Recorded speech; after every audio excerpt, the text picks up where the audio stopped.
Hello again everyone, Mike here coming at you from Badlands Paintball. Today we're actually going to be doing a tech video. This particular video was requested by one of our viewers. They wanted to see how to take apart and maintain the legendary Tippmann A5. So that's what I have in front of me right here. This is the most recent version of the Tippmann A5. Don't stress if you do have a previous year A5, this video is still going to apply to you. Some of the previous year models had slight changes to the exterior of the gun, like the placement of the selector switch or how your front grip screws into the body, but other than that, pretty well all the internals and everything else are going to be the same. So you're going to be able to follow this video for previous year A5 or of course this version of the A5 here. Now before we get into teching this marker, you're going to want to make sure you have a few things like always. You definitely want to have your manual on hand with you. Having this paper version and the video is going to be really helpful for you. You do want to have all the Allen keys necessary, which you can find in your parts kit that came with the Tippmann A5. So there's going to be spare O-rings as well as some oil in there and all the Allen keys you'll need to take apart your piece. Now one extra thing I would say is to have like a screwdriver or like this here, a little bit larger Allen key or a nice rubber tipped hammer. Some of the push pins on the A5s can sometimes be hard to push out, so being able to give them a little tap from the back is very handy. So have everything that you need to get started before you get going, maybe including some paper towel too to wipe stuff off. Once you got that, come on in here a little bit closer. I'll show you how to tech this paintball gun. Okay guys, so we've got our Tippmann A5 in front of us here. So we're going to take it right apart, show you guys how to clean it. The first thing you're going to want to do is remove your barrel. The barrel is just sitting on this gun. It's kind of getting in the way of our teching process, so we will want to remove that and get that off to the side right away. Now the next piece I normally do like to remove is going to be the cyclone feed. The cyclone feed is the Tippmann A5's force-fed offset hopper. It does actually use air to cycle those balls into the breech. How it does that is actually cycling air from your valve here, from the blowback operation of the paintball gun, through this banjo fitting into the transfer tube, and then through the cyclone feed to cycle those balls in. So where we actually have to disconnect is going to be this banjo fitting right here on the side of the gun. So you're actually going to want to get your screwdriver. I mentioned the screwdriver earlier for actually tapping out all the individual push pins, but we're going to need the flathead screwdriver to get out this banjo fitting here. So I'm just going to get on the side here. I'm going to twist out this banjo fitting screw. Now I'm holding on to the air transfer tube as well, this hose, just to make sure that it doesn't twist or crimp or anything like that. I don't want to do any damage. So that's going to hang loose now. One thing you're going to want to look out for, guys, is this banjo fitting does have an O-ring on the base of it. So you can actually unscrew it from this side. You've got the screw itself that pushes through the banjo fitting, which is this piece here. This is the banjo fitting. You've got your screw. On the bottom of the screw there's a small O-ring, okay? Now that O-ring is going to hold this screw in place, but if you push this screw too much, you can pop off that O-ring and the screw will fall out. At that point you'll have a missing screw and a missing O-ring. So try to keep this entire banjo fitting assembly together with the banjo fitting itself, the screw, and the actual O-ring there. So we've got that off. Now we're going to flip the marker over, and you're going to remove your main cyclone screw, which is on the side here. So it's going to take a little bit bigger Allen key, and we'll twist that right out. Perfect. Once you've got that screw out, you're going to flip your A5 over again here. It can actually pull the cyclone feed right off. So that cyclone feed is removed. I'm now going to screw in my screw back into the cyclone there, just so I don't actually lose it. So now we've got our A5 here. We don't have any of the cyclone feed attached anymore. Our barrel is off. At this point we could probably remove our front grip if we want to. Now the front grip actually has an Allen key screw right at the base right here. So we're actually going to push our Allen key down the length of the grip and twist that screw out, just like so.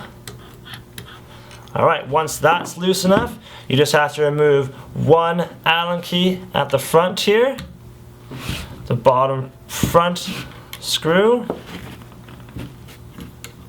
twist that out, because this is being held in place by this front screw as well. Perfect. So once that front screw is removed and the actual grip screw itself is removed, we can disconnect that grip altogether. We'll shift that off to the side. Now I am going to have to remove this Allen key later, so I will leave that out anyway. I'm actually just going to shift my manual and part screw off to the side here. I'm going to place all my Allen key screws in the position that I take them out. So next, when I take out this one here, I'm going to put it above. When I take out this one, beside. I'm going to keep all my Allen keys in order, just in case there's different lengths or anything like that. I know that I'm going to be safe, okay? So now what we're going to want to do, we do want to remove the tombstone and airline here, as well as the grip frame itself. So to start with the tombstone, we're just going to want to remove the push pin on the side, and to remove the grip frame, we're going to remove these two push pins here. So I'll flip this over and start pushing all these out. Now some of them, again, are harder to push than others, so if you do need a little bit of extra support, you can line up your Allen key there and just give it a little tap with your screwdriver from the top. These ones seem to be all relatively loose, so I'm going to be able to push them out just fine, just with my Allen key. So I've got 1, 2, hope that one's a little bit tighter, and 3. Perfect. So those are all, looks like the same length, so we can keep those all together off to the side. So now I can remove my grip frame, will slide right off. And our tombstone, we just have to remove one screw on the side here, and then we're going to be able to pull it right out the bottom. So one more screw you guys can see right here.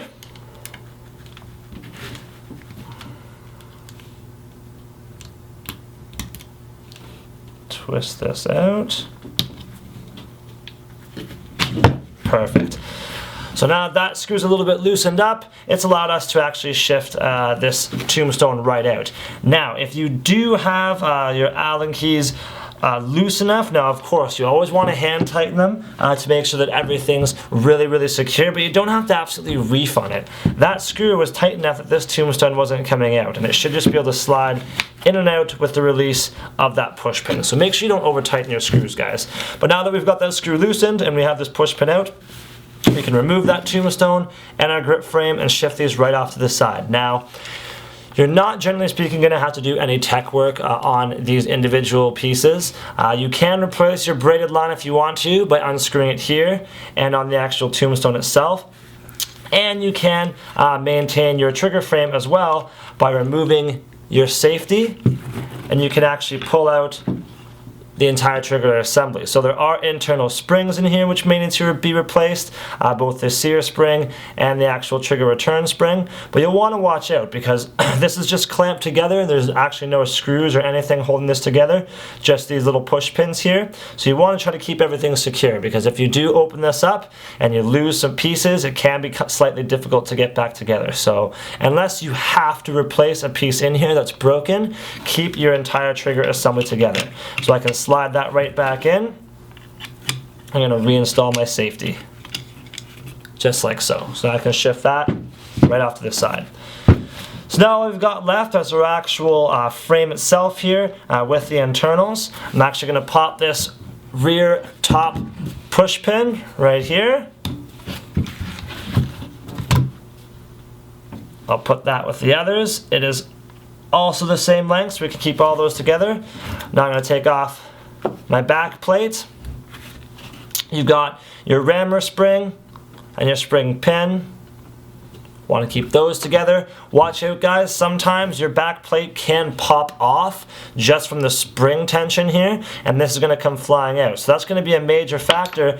Make sure that you uncock or don't have your marker cocked before pulling out the back plate. If you cock your marker, it's going to lock that that rammer back, and then when you remove your grip frame, it's going to kick forward again. So just be careful, make sure your marker's uncocked before disassembling. But now I can pull that spring and spring pin out, and now all I have to do is remove 1, 2, 3, 4, 5 more Allen keys, and we're going to have this frame completely open.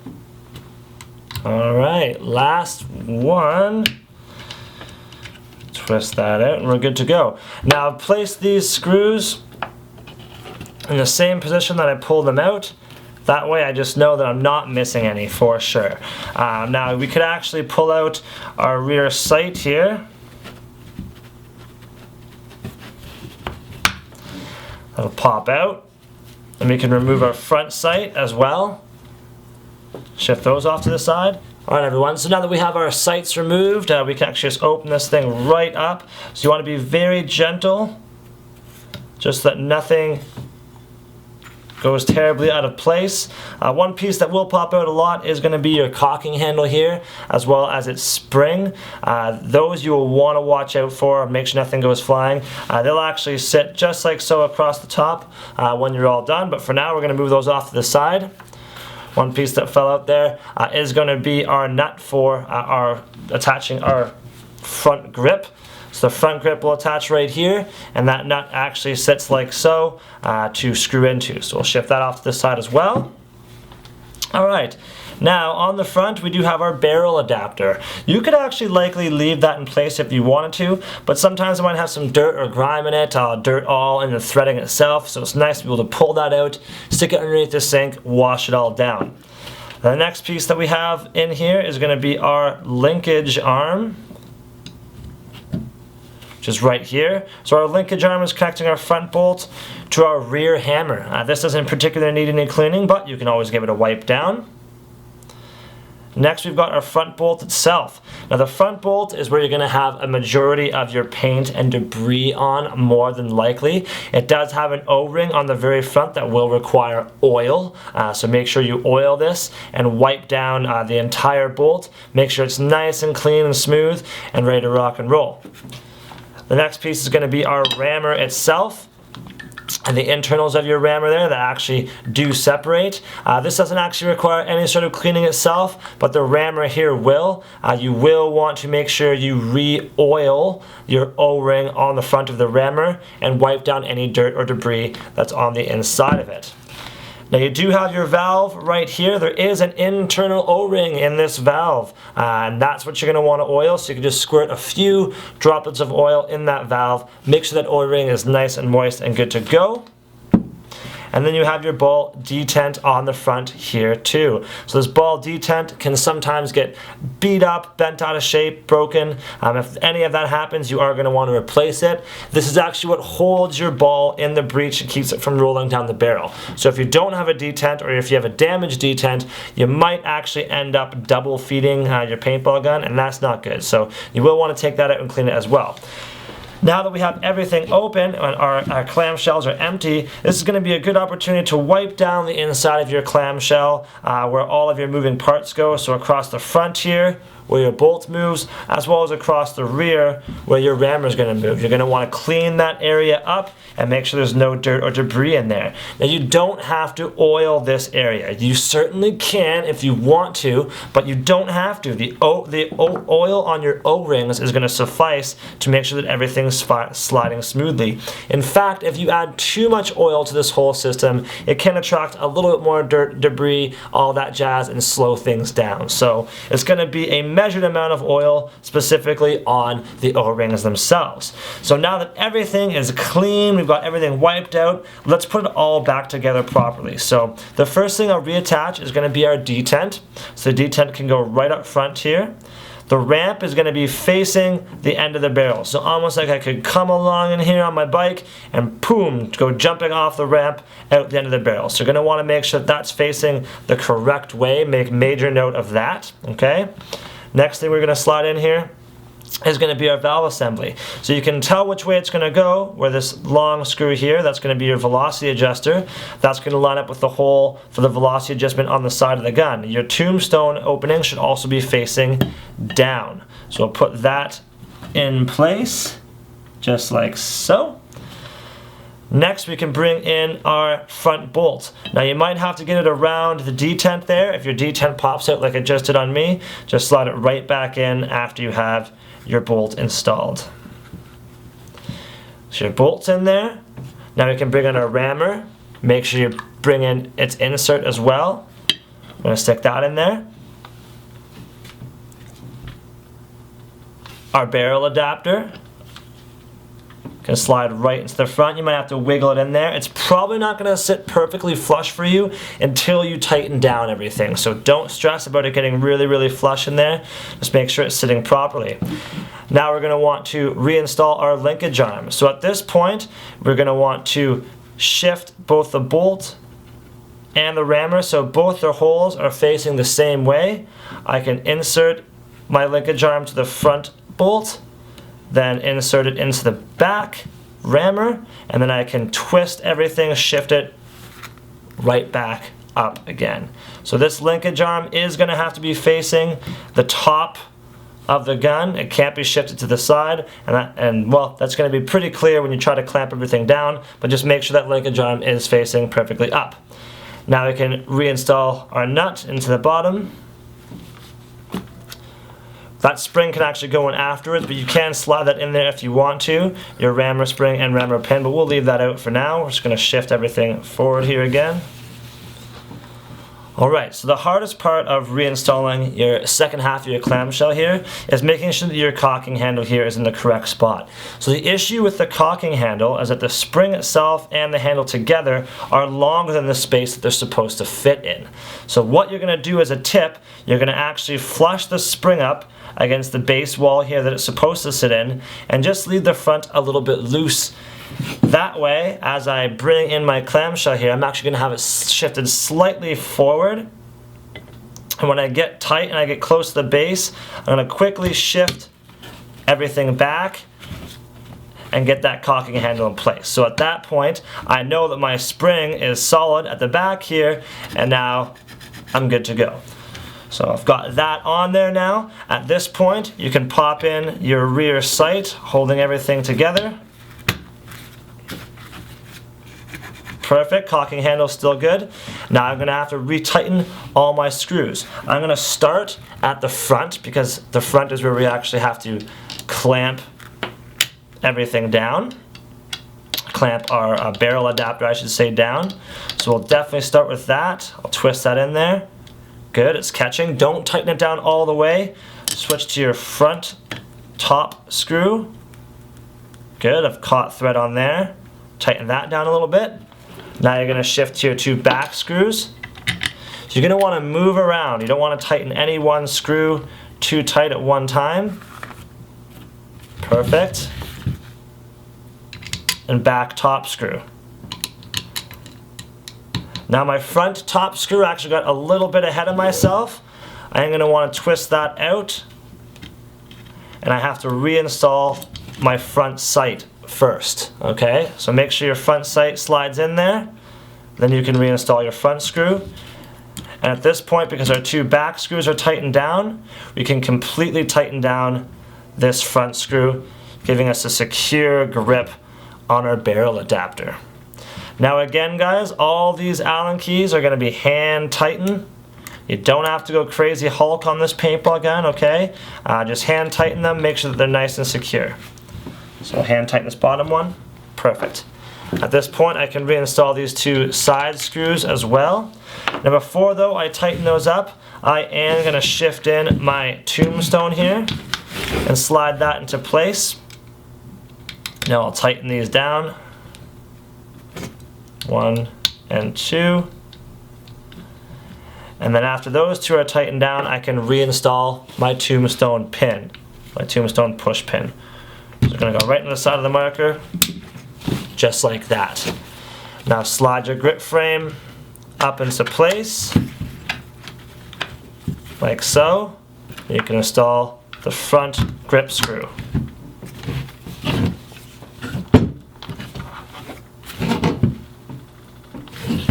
Give it a little bit of extra love.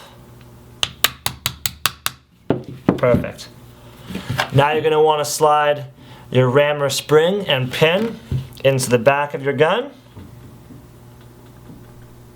Now the pin should be at the back, not the other way around. So pin at the back, spring end in first. Slide that in. Now you're going to want to insert this metal pin into the hole of your back plate and slide the back plate back into its original resting position. Attach the bottom push pin, attach your top push pin, There you go, you got your frame right back together. Now, we're going to reinstall our front grip. Now to reinstall the front grip, we do have to loosen up our bottom screw, but we need that bottom screw to be tight first to make sure that we could get all of our other screws tightened as well. So now we can just quickly shift out that front bottom screw,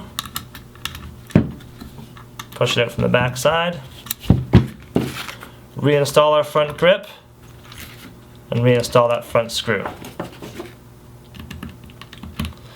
Once that front screw is tightened down, just like so, we can shift to our screw inside the actual grip itself here.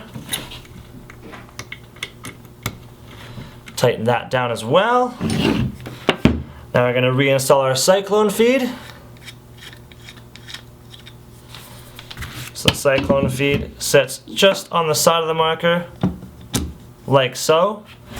There's 2 holes that are going to line up with 2 pins on the side of the marker. So just going to make sure that those all line up. Perfect. Now we can screw in our banjo fitting here again.